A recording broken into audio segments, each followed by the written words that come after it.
انسان جب بیمار ہو جاتا ہے، جسمانی کوئی بھی بیماری ہو، تو فوراً اس کے علاج کی کوشش کرتا ہے۔ ہماری جو گفتگو چل رہی ہے اولاد کی تربیت کے حوالے سے، اسی سلسلے کی یہ کڑی بھی ہے۔ عام طور پر اگر کسی کی اولاد کو ہم تربیت یافتہ دیکھیں، پڑھی لکھی دیکھیں، سنجیدہ دیکھیں، اور اسے بھی تربیت کے ان مراحل سے گزارتے جن مراحل سے میرے جاننے والے، میرے شناسہ، میرے مد مقابل، میرے رشتہ دار، میرے بھائی نے گزارا ہے، تو ہم ایک بیماری کا شکار ہو جاتے ہیں۔ وہ بیماری حسد کی بیماری ہے۔ حسد کے تعلق سے اگر احادیث نبویہ صلی اللہ علیہ وسلم کا مطالعہ کیا جائے تو پتہ چلتا ہے کہ حسد کتنی خطرناک بیماری ہے۔ حسد نیکیوں کو ایسے کھا جاتا ہے کہ جیسے سوکھی لکڑی کو آگ کھا جاتی ہے۔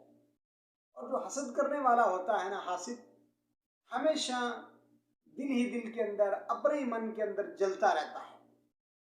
بسا اوقات آپ نے دیکھا ہوگا حاسدین اس جلن کی وجہ سے دنیاوی بیماریوں میں بھی مبتلا ہو جاتے ہیں۔ یہ حسد کیا ہے؟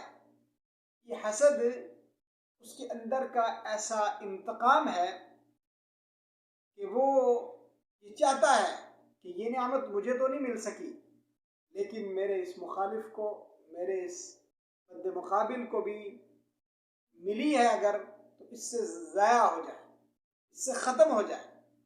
اور پھر اس حسد کے ذریعے سے بسا اوقات ایسا ہوتا ہے کہ بڑے بڑے قتل ہو جاتے ہیں، بڑے بڑے جرائم کا ارتکاب ہو جاتا ہے۔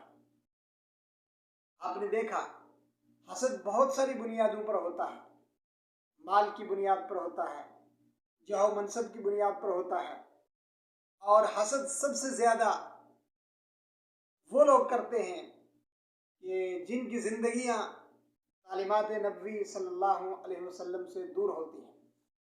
حسد کے سلسلے میں اسلامی تعلیمات کیا کہتی ہیں کہ حسد کرنے والا کیا کامیاب آدمی ہے؟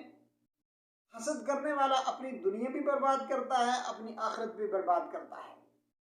اور حاسدین کے لیے رسول اکرم صلی اللہ علیہ وسلم کی سخت وعیدات منقول ہیں۔ اب کرنا کیا ہے؟